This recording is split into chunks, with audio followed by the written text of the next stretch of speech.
everyone. So this is episode 8. I really can't believe we're already on number 8. But I also wanted to give a little shout out, just some gratitude for everyone who's been tuning in. I am not going to ask you to like and subscribe and do all that stuff with this channel because it's really a podcast just for discussion and thought, to provoke thought and to enrich our lives collectively, hopefully. So yeah, I just wanted to say thank you for the numbers keeping on rising with subscribers and with the watch hours. Like we reached a milestone with subscribers last time, and then this time we've hit the 100 watch hours little mark. And so I just wanted to say thank you, because that demonstrates interest and engagement, and that's what it is all about with it when it comes to discussing ideas. So TradPro, the purpose of this podcast is to present the idea that's not really being presented other places, that traditional family values are not just rooted in religion and have to be on like a conservative, almost rural, like stereotype narrative, whatever. That we can have traditional family values and still be progressive thinkers, progressive politically, that we can actually, as women, be feminists in terms of choice feminism and still choose a domestic lifestyle. We can be great homemakers and mothers and partners and even submissive partners and whatever. It's just like that mutual respect is meeting up with like loving leadership in terms of like a balance. And so tradition, progression, intergenerational wisdom, like from all the way back for traditional families, meeting with like progressive innovation and creative thinking and things like that. So that's kind of like what the purpose is of the podcast. Just wanted to touch back in on that since it's episode 8, and sometimes, you know, we lose track of like where we started on number 1. So TradPro, here we are. Today's topic, I really want to talk about communication in modern, traditional, progressive TradPro families. How is that different, or what kind of mashup do we have with values and traditions, progressive values, traditional family structure? How does that work when it comes to communication? Because communication has been said that, you know, like it's the foundation of relationships, right? If you're dating or if you're married or if you have a family, interactions are like going to live and die on communication, basically. So, because that's how we know, whether it's nonverbal communication or speech, that's how we know how someone else feels, and that's how we know and express love. So it's both expressive communication and receptive communication. So anyway, yeah, so we're going to dive into that. Some of the main points I'm going to talk about are the idea of like traditional kind of stable families, duty, responsibility, things like that, traditional family values, kind of, you know, trying to marry with the more like emotional honesty, active listening, some of the more progressive ideals of like inclusivity, emotional transparency, things like that. So like, how does that work when we're communicating with each other, just one-on-one in a partnership or marriage, but also like parents to children, children to children, like sibling stuff. So yeah, I kind of just want to talk about communication today. Super important. And kind of came to me as something to talk about. Might seem a little odd, but like my 9-year-old, he is nonverbal with autism, and he does a lot of like nonverbal he's a very powerful communicator.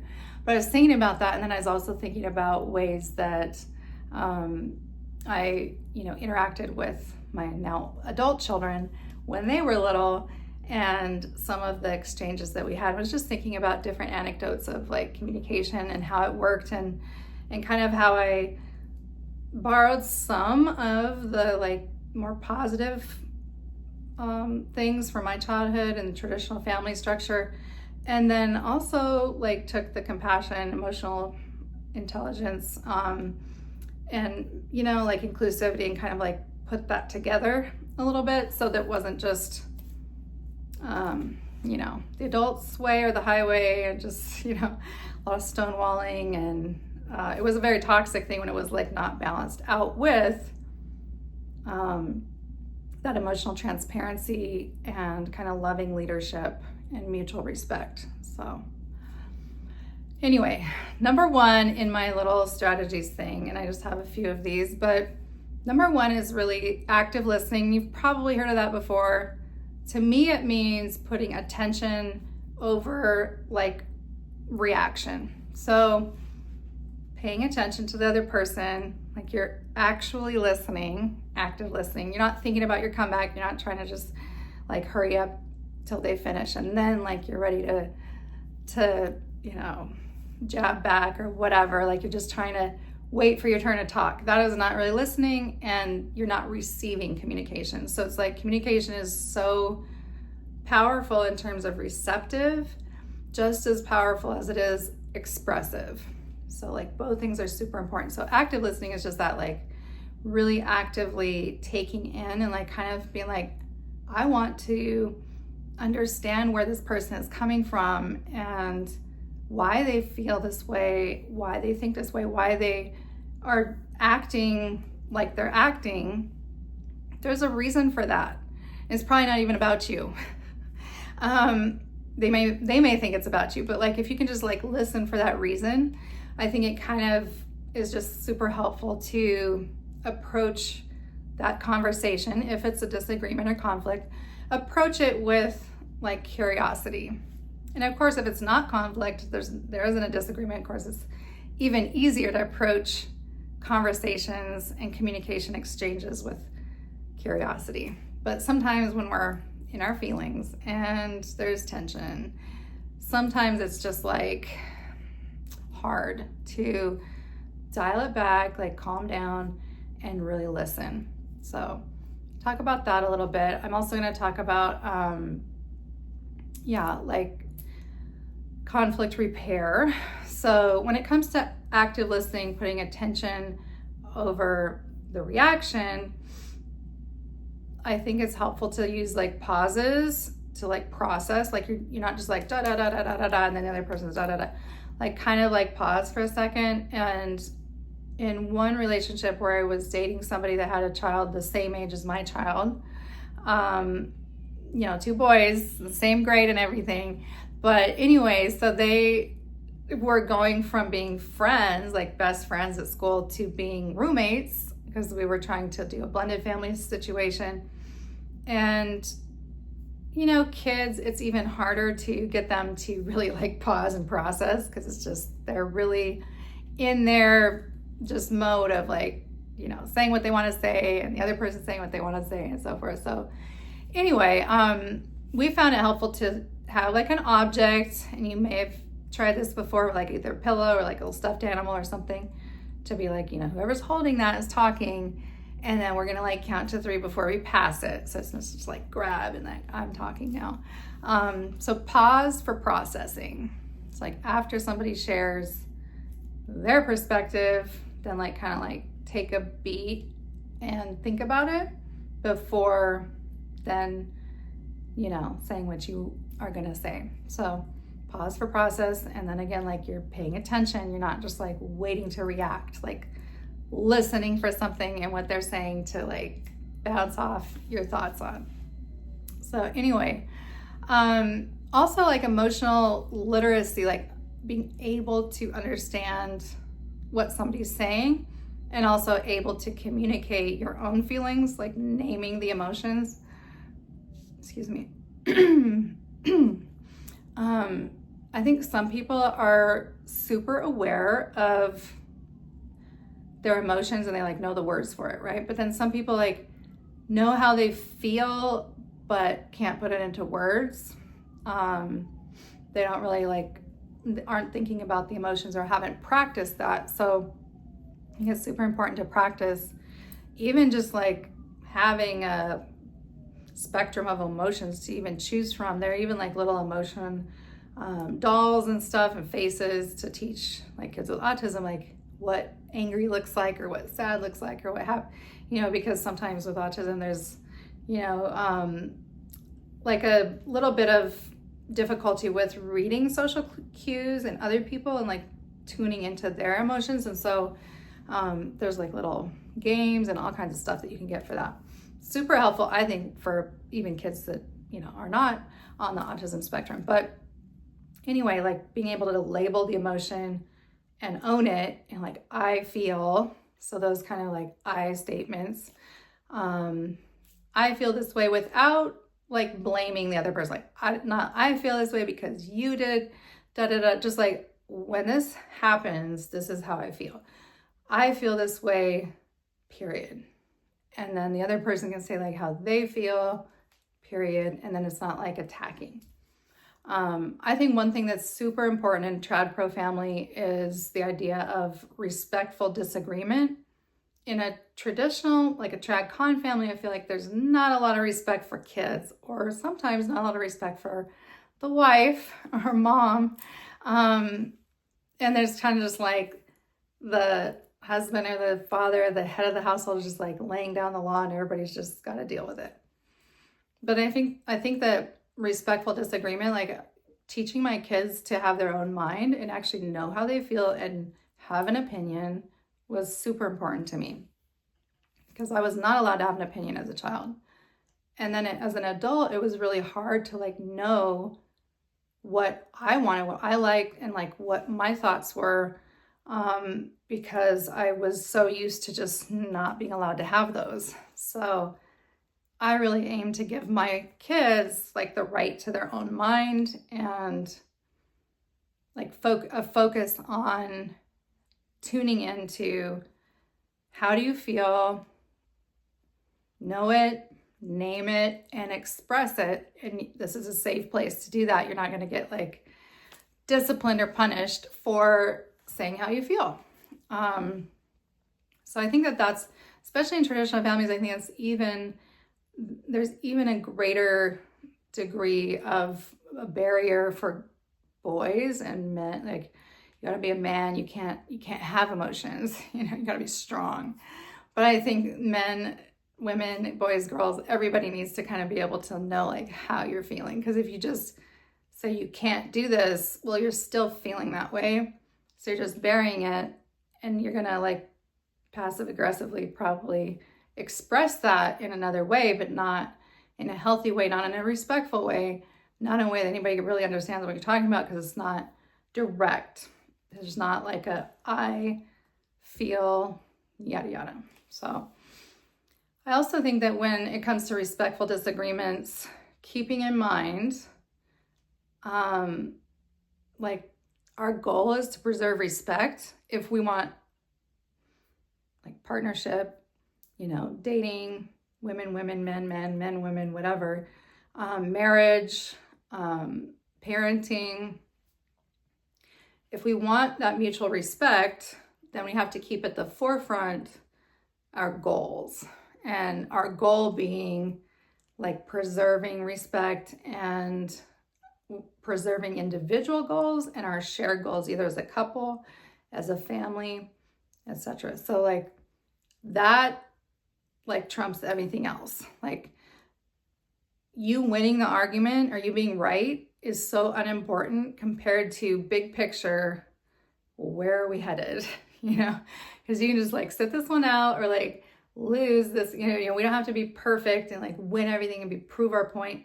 That is like a very kind of immature, juvenile way of handling conflict and disagreement, to just, go for the jugular and just, I have to win this and I have to be right. And if you don't, you have to hear my point of view, but not giving the same in return. And so I think that with TradPro families, there's this mutual respect, loving leadership, and respect of everybody's personal agency. People have different roles, but everybody's a person and an individual, because even your kids, they're going to grow up and they need to have an analytical mind that can sort through situations and know how they feel, like on their own 2 feet, and not just like look to mom or dad and be like, how should I feel? You know? So that authenticity of feeling, knowing how you feel, communicating that respectfully, and then also like just keeping big picture,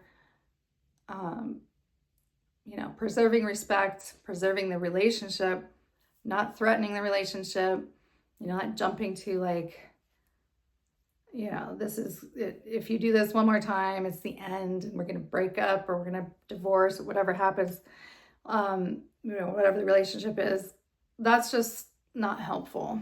So if your big goal is to build a family together, to be together for forever, you know, into your older years, then you definitely don't want to die on little small hills. You know, like you don't have the relationship have huge big wounds that really could be avoidable.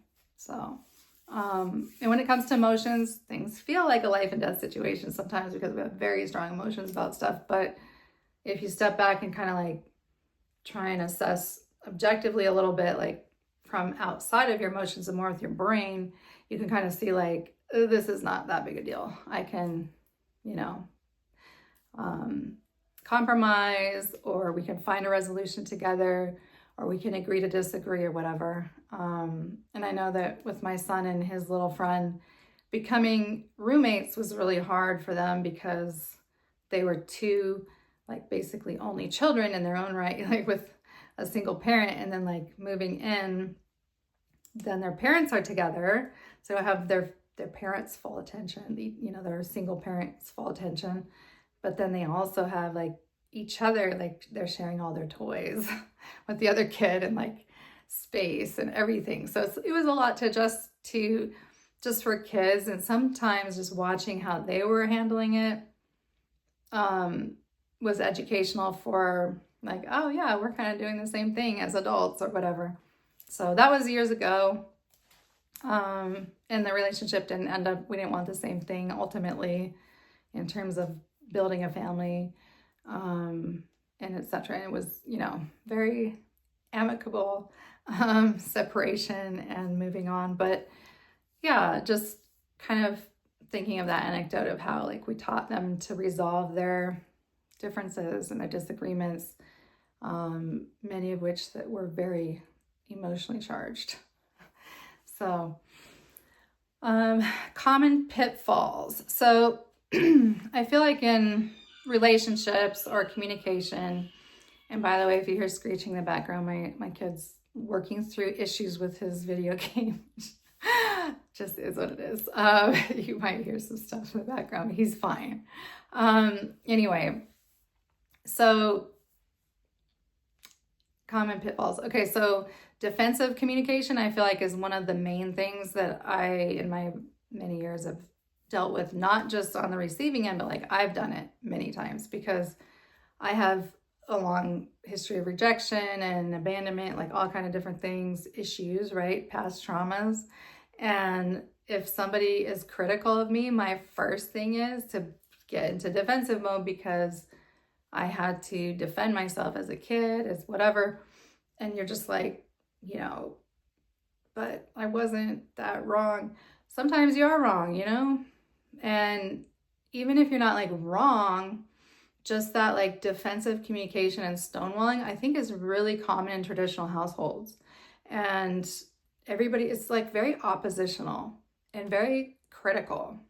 Everybody's, you know, especially with religion, everything's, you know, so many things seem like everything as a kid, but like so many things are a sin. So you're just constantly like being pointed out what you did wrong, what did you, and you're human, we're human. So ultimately children are going to do things a variety of ways and not necessarily feel like they're doing something wrong, whether it's trying to finish a chore, trying to, you know, do something and like they just don't know what they're doing. So anyway, but that constant criticism just really, like, I'm still very self-critical, and I have to kind of evaluate that for myself and deal with that still.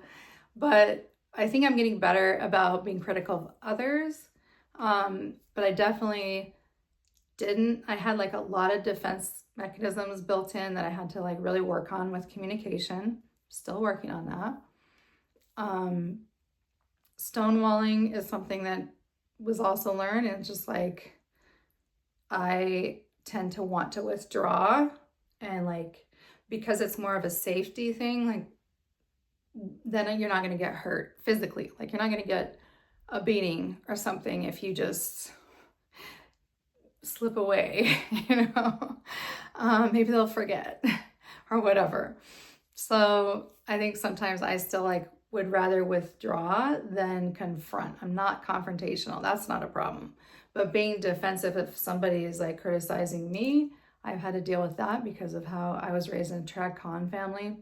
And then stonewalling, just like a learned thing. Like I have to, like you just need a partner who understands your history a little bit and then can kind of like call you on your shit, and also self-reflect. Like, am I doing this? Because a lot of times in conversations or interactions of communication, I'm like, oh gosh, there I go again. Like, why am I so defensive? Like the person was not attacking me. It just triggered, triggered past trauma. And now I feel like, they said something about I don't know whatever, like something that I've heard a million times from other people and was hurt by. And so then I'm now hurt by this times a million. And it's not their fault that I had all those other situations happen, right? They're just like the first time they've ever done this. So just avoiding defensive communication, I think and stonewalling, I think is super important. And I think that this is where TradPro really is helpful as a balance, because that traditional model can get toxic, but the progressive side can balance it out with making it more of a stability thing, like a grounding thing, and then also bringing in that verbalizing and emotional intelligence and things. But on the progressive side, if that isn't balanced, it can be way too much like over verbalization, emotional dumping, like progressive tendencies, just like say all your feelings, like get like spiral downward into feelings, right? So you can go either way on that balance. Like you can get too much into your feelings, but you can also get so much into your head that you're discounting people's feelings. And neither one is, neither one is balanced. So I think that it's just important to bring those together and kind of be like, okay, so can I take the strength of that stability of traditional family structure and add the sensitivity of the progressive thinking, and have space for both people to like express and both people to receive the communication through active listening. So anyway, let me know like what you maybe try this week. Like if you want to try the emotional literacy thing with I feel this, like kind of checking yourself, like are you talking about yourself, you're just talking about the other person. Instead, like try the I statements, and then like kind of thinking about your interactions with your partner, your family members, or even your coworkers at that point.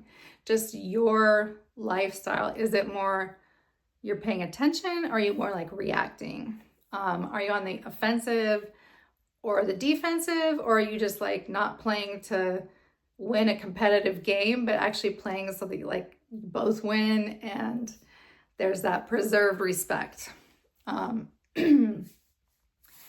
For the respectful disagreement, are you taking time to process what the other person has said before you, start your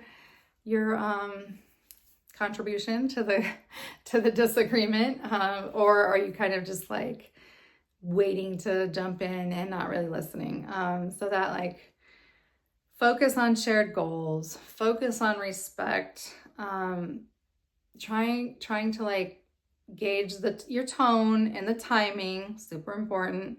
maybe you don't have time to actually resolve it in a respectful way right there and then. So you kind of like table it until dinner or until later or whatever. I think it's super important with trad families, probably across the board, but like TradPro, I think this part can apply to us too, like not going crazy talking about your business in front of other people. Like, okay, this is like agree to disagree, but we'll talk about this later when we get home, and not like a threatening, like we're going to talk about this, but like actually like, okay, we'll take time and we'll actually listen to each other and we'll actually talk about this and find a solution because we want to stay together, because we want to move forward, because we respect each other. And we don't want to have to rebuild trust, which you can apologize and rebuild trust, but that can't be like your go-to, because apologies aren't, after a while, just, you're not going to really take that person seriously if they keep apologizing and doing the same thing. So you don't want to always have to apologize and rebuild respect. If you can maintain respect within a disagreement and find commonalities and find those shared goals, focus on that. And like, maybe this thing doesn't even matter. Maybe you can agree to disagree. Like, you don't have to agree on the thing of whatever the topic is. How to fold the washcloths or whatever. Sometimes it's really little stuff. Sometimes it's bigger stuff, like should the kid have an iPhone? I mean, I don't know, but so random examples, but like there's so many examples that you probably can think of in your own situation. But yeah, and then just kind of like, are you over verbalizing and emotional dumping like on the progressive side, or are you like being defensive and stonewalling like on the trad side? How can you balance those out where you have that strength and clarity and stability, but you also have that sensitivity and an ability to create space for the other person and not just insert yourself or withdraw? Because, if you're a submissive partner, sometimes, we're just going to like not say anything for a really long time and get kind of bitter about it or just be sad or whatever. So that's not healthy either. So kind of like just making space, not only for the other person, but also for yourself, and knowing how to show up. So I hope that like is helpful, something in that is helpful, and just, nurture that creativity, that curiosity, instead of trying to reach for criticism and find fault with what the other person's doing. How can you like preserve the respect and like be curious about like, why are they thinking this way? Why are they feeling this way? Maybe you could really understand that reason and maybe you'd relate to that. Another tactic is to like start with gratitude before you begin a discussion. Like, okay, we're going to think of like 2 things that we're grateful for about the other person, and then we're going to have this argument or disagreement. I don't know that I've ever actually tried that, but I've heard like that is something that you can do, is like gratitude.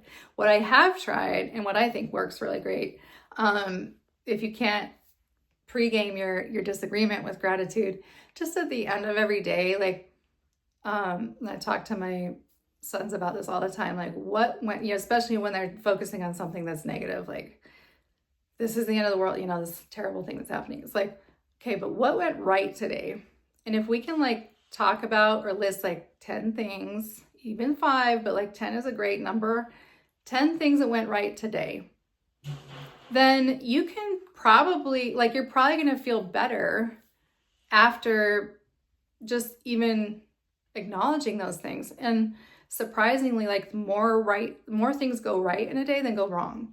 So that's just like a really great thing to do before bedtime, dinner time, between then and bedtime, just kind of like talk about like, where were your wins today? What went right for you? And like just hearing like the good things, because I think it's that critical thing from the trad side can like really like click in like perfection, what went wrong today? Let's just focus on that. And like bad, punishment, discipline, hellfire and brimstone, sin, and whatever. It's like, okay, but what went right and how can we get more of that? So anyway, I hope that something of that was helpful, or maybe you have something to add that I didn't think of.